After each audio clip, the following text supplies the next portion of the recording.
Тез тұрмысқа шыққыңыз келсе, оған да берілетін арнайы техникалар өте көп. Шын мәнінде медитацияның өзінде алатын рөлі бар. Бірнеше техникаларды біз дайындадық.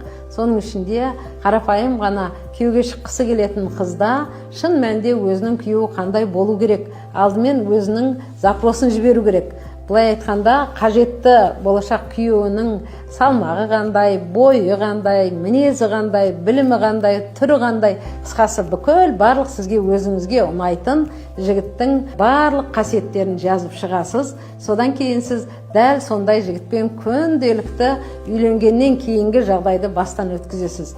Ұйықтар кезде және таңертең ұйқыдан оянып жатқан кезде сол жігіт сіздің күйеуіңіз болғандай сезімде болу керексіздер. Қысқасын айтқанда, кез келген қыз өзінің қалаған жігітіне күйеуге шыға алады. Орындап көріңіздер.